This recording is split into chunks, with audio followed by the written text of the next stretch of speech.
Muhtasari wa kipindi cha kwanza cha Jumong. Hadithi inaanza kwa kuelezea hali mbaya na ya kukatisha tamaa katika eneo la Asia ya Kaskazini Mashariki. Ufalme mkuu na wa kihistoria wa Gojoseon ulianguka miaka mingi iliyopita. Ulishindwa vibaya na jeshi lenye nguvu la dola ya Han, ambalo sasa linaitwa Hampa. Kuanguka huku kulisababisha maafa makubwa. Watu wa Gojoseon walinyang'anywa uhuru wao, wakatawanyika katika maeneo yote, na wengi walifanywa watumwa chini ya utawala wa kidhalimu na wa kikatili wa Han. Kipindi kinazama ndani ya mateso haya makali, tukionyesha jinsi Han walivyotumia nguvu zao kuwakandamiza na kuwadharau mabaki yote ya utamaduni na taifa la Gojoseon. Kila kona ya ardhi ilijaa kilio na kutokuwa na matumaini kwa watu hawa walionyimwa haki zao za msingi. Katika giza hili zito, nuru ya matumaini ilianza kuonekana kupitia kiongozi mmoja shujaa, ambaye alikuwa ishara ya upinzani na mapambano. Huyu ni Haemosu Gopepe, shujaa wa hadithi ambaye alikuwa maarufu kwa ustadi wake wa ajabu katika mapigano na uongozi. Alianzisha na kuongoza kikosi cha siri cha wapiganaji maarufu kama Damul Army au jeshi la Damul. Lengo la jeshi la Damul lilikuwa moja na wazi: kuwakomboa watumwa na watu walionyimwa uhuru wao, kupinga utawala wa Han na kurejesha heshima ya Gojoseon. Walifanya operesheni za siri na mashambulizi ya ghafla, wakijificha msituni na milimani, wakivizia misafara ya Han na vituo vyao, wakionyesha kuwa bado kuna roho ya mapambano iliyo hai. Wakati huo huo, eneo la Buyeo, ufalme ambao ulianzishwa na baadhi ya mabaki ya Gojoseon, ulikuwa unajitahidi kuishi. Buyeo ilichagua njia ya kufuata amri za Han kwa nje, ikitafuta kuishi kwa amani na kujiepusha na ghadhabu ya jeshi kubwa la Han, lakini kwa ndani walikuwa na hofu na chuki dhidi ya wavamizi. Katika Buyeo tunakutana na mwanamfalme Geumwa. Geumwa alikuwa na utata. Alikubali siasa za amani na Han, lakini moyoni mwake alitambua umuhimu wa upinzani na alipendezwa sana na ujasiri wa Haemosu. Licha ya hatari kubwa ya kufichuliwa kama msaliti, Geumwa na Haemosu waliunda urafiki wa siri wenye nguvu, wakishirikiana kimkakati ili kuokoa watu wa Gojoseon na kusaidia jeshi la Damul. Geumwa alitumia nafasi yake kutoa msaada wa siri kwa operesheni za Haemosu. Wakati wa moja ya operesheni hizi za uokoaji, Haemosu alijikuta katika hatari kubwa. Alijeruhiwa vibaya, akapoteza fahamu na maisha yake yakawa mashakani. Alipatikana na kuokolewa na Yuhua, binti wa chifu wa kabila moja lenye ushawishi katika Buyeo. Yuhua alimhudumia Haemosu kwa uangalifu na siri kubwa. Kutokana na muda waliotumia pamoja, uhusiano wao ulizidi kuwa wa karibu na wa kimapenzi, na Yuhua alipata mimba ya Haemosu. Hata hivyo, ushirikiano huu wa siri wa kirafiki na kimapenzi ulikuwa hatarini. Mipango ya Geumwa kusaidia jeshi la Damul ilifichuliwa. Ingawa maelezo kamili ya jinsi usaliti ulivyotokea yanapendeza, matokeo yake yalikuwa mabaya. Haemosu alinaswa na vikosi vya Han. Alipelekwa na kuteswa kikatili, akijaribu kutoa habari kuhusu Damul Army na Geumwa. Wanajeshi wa Han walitaka kumfanya iwe fundisho la kutisha kwa yoyote anayejaribu kupinga mamlaka yao. Geumwa, akiwa amejawa na hatia na huzuni, alipanga njama ya kumwokoa rafiki yake. Alipanga kutoroka kwa siri, lakini njama hiyo ilitambuliwa na kufeli. Wakati wa jaribio la kutoroka, Haemosu alishambuliwa na mamia ya mishale. Alipigwa akatumbukia mtoni, na kila mtu, ikiwemo Geumwa na Yuhua, waliamini kabisa kwamba shujaa huyo alikuwa amekufa. Baada ya tukio hili la kuhuzunisha na kifo kinachodhaniwa cha Haemosu, Yuhua alibaki mpweke na mjamzito.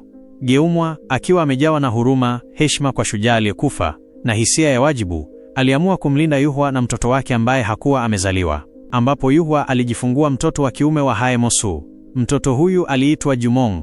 Licha ya kwamba baba yake mzazi alikuwa shujaa wa Gojoseon, Jumong alilelewa kama mtoto wa mfalme Geumwa na alipata haki za kifalme. Kuanzia utoto wake, maisha ya Jumong yaliwekwa katika mazingira magumu ya fitina na ushindani. Alipaswa kukua pamoja na ndugu zake wa kambo, Daeso na Yangpo, ambao walikuwa na wivu na chuki dhidi yake na mama Yuhua, kwa kuwa walitishiwa na nafasi ya Jumong katika ufalme. Kurudi nyuma katika wakati, kutuonesha maisha ya Jumong akiwa mtoto na jinsi alivyokulia katika kasri la Buyeo, akipambana na mazingira magumu yaliyojawa na chuki na wivu. Tunamuona mwanamfalme Geumwa akimtunza Jumong, akimkuza kama mtoto wake mwenyewe, akimpa hadhi ya kifalme, jambo ambalo liliwafanya ndugu zake wa kambo, Daeso na Yangpo, kumchukia sana yeye na mama yake, Yuhua. Mama Yuhua anakuwa anajua ukweli wa baba mzazi wa Jumong, lakini analazimika kunyamaza ili kumlinda mwanawe katika mazingira haya ya siasa za kifalme. Migogoro ya mapema kati ya ndugu wa kambo inakuwa wazi. Daeso na Yangpo walikuwa wanataka urithi wa kiti cha ufalme, na walimuona Jumong kama tishio, si tu kwa sababu ya ulinzi aliopewa na Geumwa, bali pia kwa sababu Malkia Wanhu, mama wa ndugu hao, aliona Yuhua na mwanawe kama wapinzani wakuu wa mamlaka ya familia yake. Malkia alikuwa anatumia ushawishi wake wote kwa Geumwa, ili kumweka mwanawe, hasa Daeso, katika nafasi nzuri ya kurithi kiti. Jumong sasa amekuwa akionyesha tabia ambazo ziko mbali sana na tabia za shujaa. Yeye ni mzembe, mlevi, mcheshi na hana juhudi katika masomo au mazoezi ya kijeshi. Alionekana kutojali majukumu yake ya kifalme na alikuwa mzigo kwa wote katika kasri. Hii ilimfanya Mfalme Geumwa kukasirika sana na kumhuzunisha. Hata hivyo, tabia hii ya Jumong inaonekana kuwa ni mkakati wa kujikinga, njia ya kuwachanganya adui zake, Daeso na Yangpo, na kuwafanya wamchukie kidogo, kwani mtu asiye na faida hawezi kutishia ufalme. Katika upande wa vita dhidi ya Han, jeshi la Damol, ambalo lilikuwa linaongozwa na Hae Mosu, lilionekana kutoweka tangu kifo chake kinachodhaniwa. Lakini sasa, tishio linatokea katika namna ya majaribio ya mara kwa mara ya ukombozi yanayoendelezwa na vikundi vidogo vidogo. Mfalme Geumwa anajua kwamba Buyeo lazima ifanye juhudi kubwa ili kuzuia upinzani huu usiingilie makubaliano yao na Han. Maisha ya Jumong yanabadilika wakati Geumwa anataka watoto wake wote watatu wajaribu kupata panga ya chuma. Panga hii ilikuwa ishara ya mamlaka ya kijeshi na utawala. Daeso na Yangpo wanajaribu kwa nguvu zote na kwa ujanja, lakini wote wanashindwa kuipata.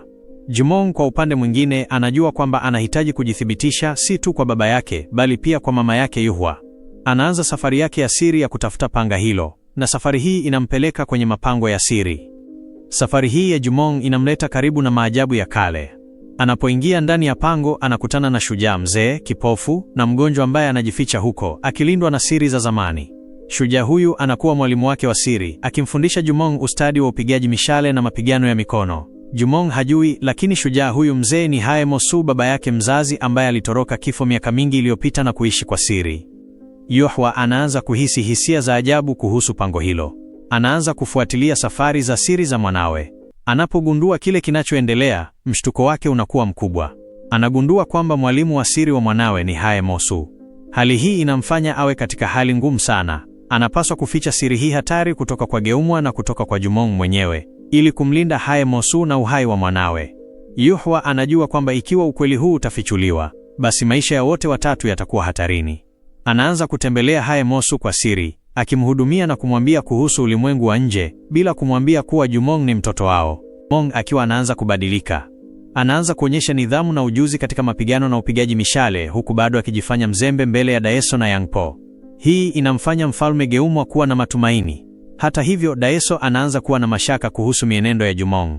Anaona kwamba Jumong si mzembe kama anavyojifanya, na anaamua kumpeleleza kwa siri. Uwindaji wa panga, mazoezi ya siri na kuanza kwa mabadiliko ya Jumong yanaweka msingi wa vita vikali vya kifamilia na ugunduzi wa kweli unaokuja. Yuhua anabaki kuwa kiungo hatari kati ya upendo wake kwa Hae Mosu na wajibu wake kwa Geumwa. Kwa nje, ndani ya kasri la Buyeo, anaendelea kujionyesha kama mwanamfalme asiye na maana, mzembe, anayependa pombe na ambaye ni kikwazo katika siasa za kifalme. Tabia hii ilikuwa mkakati mzuri wa kujikinga, kwani ilifanya ndugu zake wa kambo, Daeso na Yangpo, wamdharau na kupunguza chuki yao kwake. Lakini, kwa siri kubwa na kwa hatari ya maisha, Hae Mosu, licha ya upofu wake uliotokana na mateso ya zamani, alikuwa na uzoefu wa ajabu wa vita. Alitumia uwezo wake wote kumfundisha Jumong si tu stadi za kijeshi, upigaji mishale, matumizi ya panga na mapigano ya mikono, bali pia roho ya uongozi na falsafa. Hae Mosu alisisitiza umuhimu wa akili na mkakati dhidi ya nguvu tupu. Mafunzo haya yalikuwa magumu sana, yalimhitaji Jumong kutumia nguvu zote za kimwili na kiakili, na hatua kwa hatua, Jumong alionyesha uwezo mkubwa wa asili na azma ambayo ilikuwa imefichwa kwa muda mrefu. Wakati huo huo, Mama Yuhua alibaki kuwa kiunganishi hatari cha siri. Alijua kwamba kila pumzi aliyochukua Hae Mosu na kila hatua aliyopiga Jumong zilikuwa hatari. Daeso, akiona mabadiliko ya hila katika tabia ya Jumong, alihisi kuna jambo lilikuwa linafichwa. Alituma wapelelezi wake mara kwa mara kumfuatilia Jumong. Mfalme Geumwa alionyesha kukasirishwa kwake na mienendo ya wanawe na kuwataka waongeze bidii katika kutafuta panga la kifalme, ambalo lilionekana kama uthibitisho wa kiongozi halali wa Buyeo. Daeso na Yangpo walijaribu kulipata kwa nguvu zote, lakini Jumong alikuwa akitumia mbinu za kipekee alizofunzwa, akikaribia kufaulu. Hae Mosu alijua kwamba muda wake duniani ulikuwa unaisha. Alihisi kwamba alipaswa kumpitisha Jumong maarifa yote haraka iwezekanavyo. Alimsimulia Jumong hadithi kamili ya jeshi la Damol na kiongozi wao shujaa, ambaye ni yeye mwenyewe, akimwelezea kuhusu mateso ya watu wa Gojoseon na umuhimu wa kiongozi kujitolea. Hii ilimuathiri sana Jumong, ikizindua ndani yake hisia za uzalendo na lengo la kusaidia watu walioteseka, hata bila kujua yeye alikuwa mwana wa shujaa huyo. Licha ya juhudi kubwa za kuficha siri, shughuli za siri za Jumong zilikuja wazi. Daeso na Yangpo, baada ya kufanya uchunguzi wa kina, hatimaye waligundua siri. Waliona hili si tu kama usaliti, bali kama ishara kwamba Jumong alikuwa akipanga kuchukua ufalme. Daeso, akiwa na woga wa ushindani na kufichuliwa kwa kile alichokijua, aliamua kuchukua hatua bila kumjulisha mfalme Geumwa. Yuhua, baada ya kusikia makelele na harufu ya damu, alikimbilia na kumuona Hae Mosu katika hali ya kufa. Katika wakati huo wa hofu, mfalme Geumwa alifika, akiwa ameambiwa juu ya ghasia. Geumwa alishtuka sana kukutana ana kwa ana na rafiki yake mkubwa wa zamani, Hae Mosu, ambaye alikuwa anapumua pumzi zake za mwisho.